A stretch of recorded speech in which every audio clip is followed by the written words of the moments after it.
اعوذ باللہ من الشیطان الرجیم بسم اللہ الرحمن الرحیم۔ شروع اللہ کے نام سے جو بڑا مہربان نہایت رحم کرنے والا ہے۔ دوستو، یہ دنیا عجائبات سے بھری پڑی ہے۔ قدرتی مناظر ہوں یا اس میں چھپے ہوئے حقائق، سب کو دیکھ کر اور سن کر عقل دنگ رہ جاتی ہے۔ اور شاید یہی وجہ ہے کہ قرآن پاک میں ہمیں جا بجا قدرت پہ غور و فکر کی دعوت دی گئی ہے۔ انسان چاہے جتنی بھی ترقی کر لے، لیکن قدرتی شاہکاروں کے آگے اس کی طاقت کم پڑ جاتی ہے، اور یہی وجہ ہے کہ انسان کو ایسی عجائبات کی کھوج میں لگائی رکھتی ہے جس سے وہ ناواقف ہو۔ آج کا ہمارا ٹاپک بھی آپ کو انہی عجائبات سے گزارتے ہوئے دنیا کے اس پر اسرار مقام تک لے جائے گا جسے ایمیزون فارسٹ یا ایمیزونیا جنگل کہتے ہیں۔ دوستو، جنوبی امریکہ میں ایک برساتی جنگل ہے۔ یہ دنیا کا سب سے بڑا جنگل ہے جو دریائے ایمیزون اور اس کے معاون دریاؤں کے گرد پھیلا ہوا ہے۔ رقبہ 25 لاکھ مربع میل یعنی تقریباً پورے آسٹریلیا کے برابر ہے، اور اس کے دریاؤں کا نظارہ 200 میل کی دوری سے بھی دیکھا جا سکتا ہے۔ خواتین و حضرات، اس جنگل کی سب سے دلچسپ بات یہ ہے کہ اس میں 400 سے 500 قبائل کا بسیرا ہے، جس میں سے 50 ایسے قبائل ہیں جن کا باہر کی دنیا سے کوئی رابطہ نہیں ہے، یا یوں کہا جا سکتا ہے کہ ان کا انسانی دنیا سے کوئی واسطہ نہیں ہے۔ یہ لوگ تیر کمان سے مچھلی کا شکار کرتے ہیں اور بندر کو اپنی غذا بناتے ہیں۔ اس کے علاوہ یہاں کی زرخیز آب و ہوا میں عجیب و غریب قسم کے جانور پائے جاتے ہیں۔ کہا یہ جاتا ہے کہ ایمیزون کی مکڑیاں اتنی بڑی ہوتی ہیں کہ وہ پرندے پکڑ لیتی ہیں۔ اس کے علاوہ ان جنگلات میں سب سے بڑی تتلیاں اور دنیا کے تمام پرندوں کی آدھی اقسام پائی جاتی ہیں۔ ناظرین گرامی، ماہرین حیاتات کا کہنا ہے کہ اس جنگل میں 1300 پرندے، 40,000 پودے، 3,000 مچھلیوں کی اقسام کے علاوہ 430 قسم کے میملز اور 5 سے 2 ملین حشرات الارض پائے جاتے ہیں۔ اس کے علاوہ ایمیزون کو حیرت انگیز اور خوفناک مقام کا گھر بھی کہا جاتا ہے، جس میں الیکٹرک ایلز، خونی جانور، زہریلے مینڈک اور زہریلے سانپ یعنی اناکونڈا شامل ہیں۔ دوستو، اناکونڈا سانپ جنوبی امریکہ میں پائے جانے والا ایک طرح کا دنیا کا سب سے بڑا سانپ مانا جاتا ہے۔ عام طور پر اس کی لمبائی 5 سے 6 میٹر ہوتی ہے، لیکن کچھ اناکونڈا 10 میٹر کی لمبائی تک پہنچ جاتے ہیں، اور اب تک کا جو سب سے بڑا اناکونڈا پکڑا گیا تھا جس کی لمبائی 11.43 میٹر تھی، اور یہ اجگل سے بھی کئی گنا زیادہ موٹا تھا۔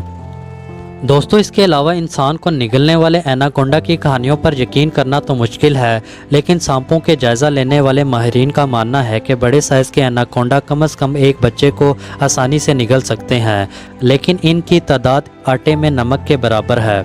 اس لیے جب امریکہ کے سابق صدر نے اعلان کیا تھا جو کوئی بھی انہیں 10 میٹر کا لمبا اناکونڈا لا کر دے گا وہ اسے $5,000 انعام دیں گے، لیکن کسی نے 10 میٹر لمبا سانپ پیش نہیں کیا تھا، کیونکہ یہ آسانی سے نہیں ملتے، یہ بہت مشکل سے ملتے ہیں۔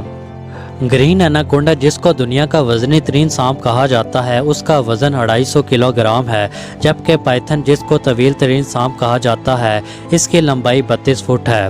اس کے بعد اگر ہارن منکی کا ذکر کریں تو معلوم ہوتا ہے زمین پر موجود جانوروں میں سے اگر سب سے زیادہ چیخنے چلانے میں اور شور مچانے کے لیے جو مشہور ہے تو وہ ہے جنوبی امریکہ کے بندر۔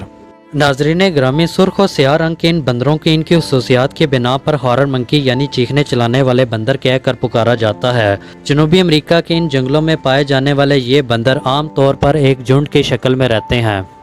ہر گروپ میں 10 سے 15 بندر شامل ہوتے ہیں، اور ہر گروپ کا اپنا اپنا مخصوص علاقہ ہوتا ہے، اور اگر کسی دوسرے گروپ کا بندر ان کے علاقے میں گھس جائے تو یہ چیخ چیخ کر اس کو اپنے علاقے سے نکال دیتے ہیں۔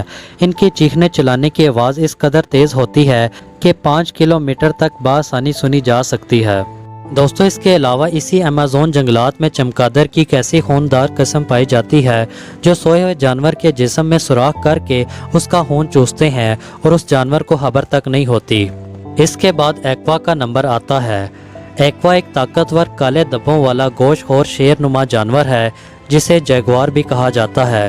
دراصل چیتے سے مشابہت رکھنے والا یہ جانور بلی کی نسل فیل بی سے تعلق رکھتا ہے۔ اس کا شمار دنیا کی 4 بڑی بلیوں میں ہوتا ہے۔ یہ وزن میں چیتے سے بڑا ہوتا ہے اور اس کا سر بھی چیتے سے قدرے بڑا ہوتا ہے۔ دوستو، اس کے علاوہ بھی اس جنگلات میں ایسی مخلوقات پائی جاتی ہے جس کا تصور بھی انسانی دماغ سے باہر ہے۔ یہ جنگل اپنے آپ میں ایک مثال ہے، اور اس کی سب سے بڑی اور منفرد بات جو زمین پر اس کو توجہ کا مرکز بناتی ہے وہ یہ کہ ہمیں زندہ رکھنے کے لیے دنیا کا 20% آکسیجن اسی جنگل سے حاصل ہو رہا ہے، اور شاید اسی وجہ سے اسے لینز آف ارتھ کا نام دیا جاتا ہے۔ اور کہا جاتا ہے اس جنگل میں درختوں کا گراؤ اتنا زیادہ ہے کہ بارش کا پانی زمین پر آتے آتے بھی 10 منٹ کا ٹائم لیتا ہے۔ امید کرتے ہیں آج کی ویڈیو آپ کو بہت پسند آئی ہوگی۔ اسی طرح کی انفارمیٹیو ویڈیوز دیکھنے کے لیے ہمارا چینل ضرور سبسکرائب کر لیں۔ شکریہ۔